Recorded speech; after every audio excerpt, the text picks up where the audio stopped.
Hoy vamos a hacer una breve introducción al sistema endocrino. Entonces, vale la pena iniciar comentando que el sistema endocrino está formado por unas sustancias o proteínas denominadas hormonas. Dichas hormonas se pueden clasificar de acuerdo al sitio donde actúan en tres grandes grupos. En hormonas autocrinas, que son aquellas hormonas que actúan en el mismo lugar donde se producen. Hormonas paracrinas, que son aquellas que actúan en un lugar cercano al que se producen, y las hormonas endocrinas clásicas, que son aquellas hormonas que actúan a distancia.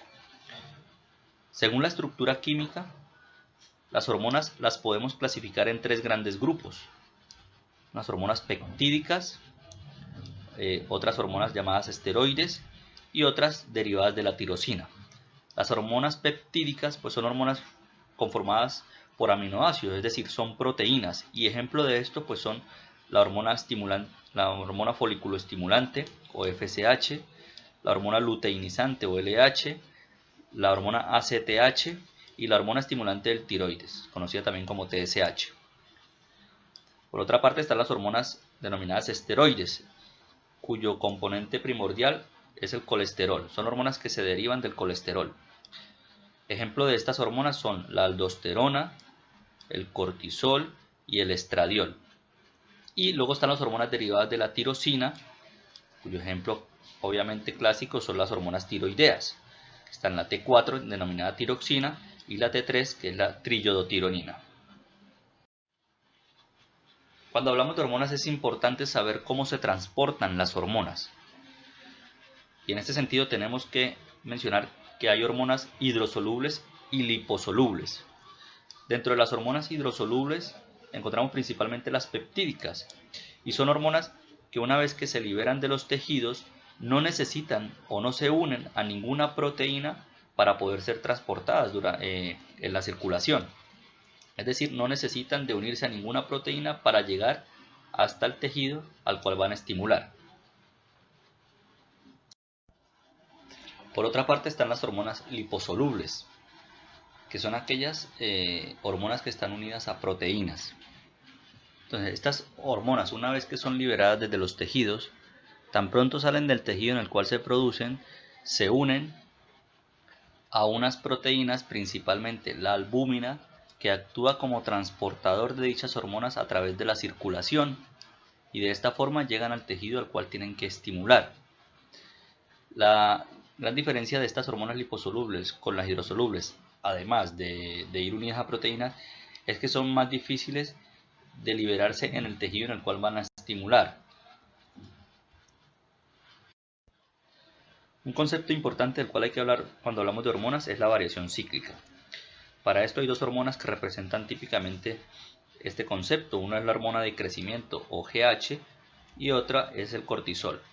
La hormona de crecimiento tiene su mayor pico de liberación durante la noche, y al despertar, durante las horas de vigilia, pues los niveles de hormona de crecimiento disminuyen notoriamente.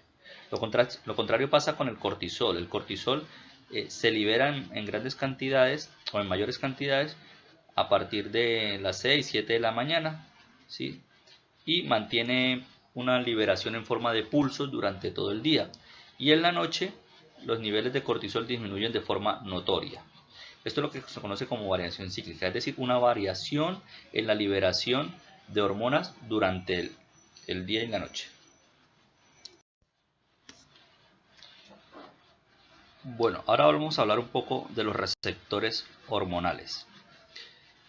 Entonces, cuando las hormonas son liberadas desde los tejidos en donde se producen, ellas, para poder actuar en otros tejidos, tienen que unirse a unos receptores. Esos receptores generalmente son proteínas que están en las membranas celulares. Hay varios tipos de receptores. Uno de ellos, que es el que le voy a mencionar ahora, son los receptores que están unidos a canales iónicos. Esto quiere decir que van unidos o están estrechamente relacionados con canales de sodio, potasio y cloro. En este caso, cuando la hormona llega a la célula y se une al receptor, este receptor lo que hace es estimular unos canales que hay en la membrana celular, unos canales que generalmente están cerrados, y al unirse la hormona al receptor lo que hace es que estos canales se abren y por tanto permiten la entrada de los iones que están en el espacio extracelular al espacio intracelular y de esta forma activan una serie de funciones a nivel celular que son las que van a provocar pues en últimas la respuesta del tejido estimulado. En el sistema endocrino hay un eje importantísimo que se conoce como eje hipotálamo-hipófisis. El hipotálamo es un órgano importantísimo que se encarga de regular muchas funciones en el organismo. Es un centro regulador de la temperatura, es un centro regulador de emociones y de activación de muchos órganos ante diferentes situaciones.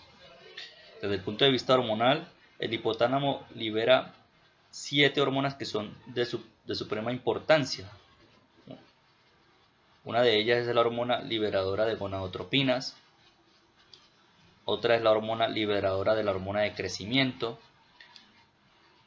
otra es la somatostatina, la hormona liberadora de tirotropina, la hormona inhibidora de la prolactina, la hormona liberadora de prolactina y la hormona liberadora de corticotropina. Estas hormonas lo que van a hacer es estimular el otro órgano que se llama hipófisis. La hipófisis tiene una parte que se llama adenohipófisis o hipófisis anterior y otra parte posterior que se llama la neurohipófisis. Entonces, estas hormonas del hipotálamo lo que producen es una estimulación de la hipófisis para que ésta a su vez produzca liberación de unas hormonas que van a estimular ciertos tejidos. Por ejemplo, el caso más, digamos, común o más típico, el de la hormona estimulante del tiroides. El hipotálamo lo que hace es liberar una hormona que es la hormona liberadora de tirotropina. Esta va y estimula la adenohipófisis para que produzca TSH, que también se llama hormona estimulante del tiroides, y lo que hace es que va y estimula la glándula tiroides para que produzca hormonas tiroideas. Entonces, esto lo comentaremos más a profundidad en unas clases posteriores. Sin embargo, aquí brevemente mencionaremos que la glándula tiroides está conformada por 2 lóbulos, un lóbulo derecho y un lóbulo izquierdo. Está ubicada por delante de la tráquea y por debajo del cartílago tiroides. ¿Sí? Y desde el punto de vista histológico, la glándula tiroides está conformada por unos folículos que se llaman folículos tiroideos, que a su vez están conformadas por unas células que se llaman células foliculares. Estos folículos en su interior tienen un material mucoso denominado coloide. Ese coloide se caracteriza por ser rico en glicoproteínas, entre esas una proteína que se llama tiroglobulina, que es de vital importancia para el funcionamiento del tiroides, ya que se encarga de almacenamiento y de transporte de las hormonas tiroideas. Finalmente, para terminar esta introducción del sistema endocrino y de la glándula tiroides, hay que mencionar que hay 2 grandes enfermedades que comprometen la glándula tiroides. Una es el hipotiroidismo y la otra el hipertiroidismo. Como su nombre lo indica, en el hipotiroidismo lo que hay es una disminución en la producción de hormonas tiroideas por múltiples causas. Entre esas, la causa más frecuente, o dentro de las causas más frecuentes, se encuentra la poca ingesta de yodo en la dieta o los mecanismos autoinmunes o infecciones virales. Y lo mismo pasa con el hipertiroidismo. En el hipertiroidismo, la causa más frecuente de producción excesiva de hormona tiroidea es la producción de anticuerpos contra la glándula tiroides, que lo que produce es una estimulación excesiva de la glándula y por tanto mayor producción de hormona tiroidea. Bueno, y con esto damos por terminado la introducción al sistema endocrino, y en los posteriores capítulos